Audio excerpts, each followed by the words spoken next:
اتنا بڑا جرم ہے کہ آپ فرماتے ہیں، صحیح مسلم کی روایت ہے، آپ نے فرمایا قیامت کے دن اللہ تعالیٰ کے ہاں سب سے برا شخص وہ ہوگا جو اپنی بیوی کے پاس آتا ہے اور اس کے پاس وہ آتی ہے اور پھر یہ باتیں دونوں جو کرتے ہیں جا کر اپنے اپنے دوستوں میں بولتے ہیں، یہ اپنے دوستوں میں اور وہ اپنی سہیلیوں میں۔ اللہ کے نزدیک روز قیامت سب سے برا آدمی، سب سے بری عورت وہ ہوں گے جو دونوں ساتھ آتے ہیں، ساتھ سوتے ہیں، وہ کام کرتے ہیں جو ان کے لیے حلال ہے، الگ ہونے کے بعد یہ اپنے دوستوں میں اور وہ اپنی سہیلیوں میں بیان کرتی ہے۔ سب سے برا آدمی، سب سے بری عورت وہ ہے۔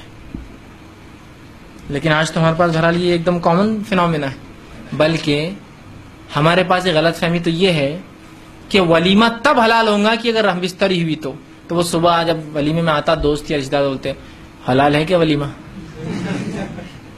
اندازہ لگائیے بے شرمی اور بھائی کو شیطان نے کیسا لیگلائز کر دیا۔ رسول اللہ فرما رہے لعنت ہے، سب سے زیادہ برا انسان وہ ہے روز قیامت، سب سے برا وہ ہے، سب سے برا شخص، سب سے برا سمجھتے ہیں نا، سب سے برا، سب سے گھٹیا۔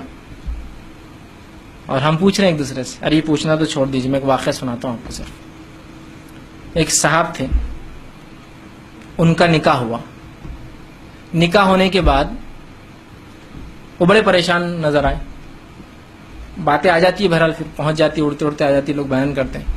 ہوا یہ کہ ان کے بیوی کے ذہن میں بھی یہ بات تھی کہ نکاح تب تک حلال، ولیمہ جب تک حلال نہیں ہوتا جب تک ہم بستری نہ ہوئی ہو۔ انہوں نے دوسرے دن اپنی والدہ کو شادی کے 1 مہینہ 2 مہینے بعد بول دی کہ جو تم نے کھائے تھے نا ہمارے ولیمے میں آ کے جب حرام تھا بولے ہو۔ ماں کو غصہ آ گیا، مطلب ساس لڑکی غصہ آ گیا، ہاں داماد نے حرام کھلایا، ٹھیک ہے بولے۔ پوری پنچ بیٹھ گئی، پنچ بیٹھ کر اس عورت نے جو لڑکی کی ماں آ کر کہا کہ وہ ولیمہ حرام تھا، اس نے حرام کھلایا ہم کو، کمینے نے بولے۔ اب وہ مرد وہ لڑکا کیا بولے گا، بیٹھا ہوا نیچے منڈی کر کے، کتنی بے شرمی ہے۔ سب سے پہلی چیز یہ بات یاد رکھیے، مرد اور عورت کا جب پہلی بار ملتے ہیں میاں اور بیوی، وہ عمل جس عمل کے تعلق سے آپ پوچھ رہے ہیں وہ ہونے کے بعد ولیمہ حلال ہوا نہیں ہوا، وہ عمل کبھی کبھار پہلی رات ہونا پاسبل ہوتا ہی نہیں ہے۔ دس از سم تھنگ نیچرل، یہ بہت قدرتی بات ہے۔ اس لیے کہ میں نے کہا نا، مرد اور عورت کو میکینیکل مشین نہیں ہے کہ یہاں سے یہ لا اور یہاں فٹ کر دیا تو ایگزیکٹلی فٹ ہو جائیں گے۔ دے آر ناٹ میکینیکل، وہ ہیومن بینگس ہیں، اس میں بہت ساری مسئلے ہوتے ہیں، مصلیحتیں ہوتی ہے، عمر ہوتی ہے، ایج گروپ فیکٹر ہوتا ہے، جس کو فزیکل فیکٹرز ہوتے ہیں، جسمانی فیکٹرز ہو سکتے ہیں۔ سمجھ رہے ہیں آپ بات؟ ان سب کو ہم کو کنسیڈر کرنا پڑے گا، اس کے بغیر آپ کیسا سوچ رہے ہیں؟ تو یہ پاسبل ہی نہیں ہوتا، اور ہر آدمی آ کے حلال ہے کہ حلال ہے کہ اور اس کا دماغ خراب کرتے ہیں۔ وہ کوشش کی الگ بات ہے لیکن نہ ہو پایا، اور ہوتا ہے ایسا۔ دس از سم تھنگ، میں اس لیے کہہ رہا ہوں کہ بہت سے نوجوان صرف درندے اس لیے بن جاتے ہیں پہلی رات کی، ان کو یہ پتا چلتا ہے کہ یہ ضرور یہ کل حلال کرنا ہے میرے کو ولیمہ، بس ولیمہ حلال کرنا ہے، تب کچھ بھی کرو اپنے فریق کے ساتھ پہلی رات کی مکمل زندگی بھر کے رشتے خراب کر لو۔ کیا سوچیں گی وہ لڑکی اپنی زندگی بھر کی، یہ کمینہ تھا، اس نے ایسا سلوک کیا پہلی رات میں؟ پاسبل نہیں ہے، تکلیفیں ہوتی ہے۔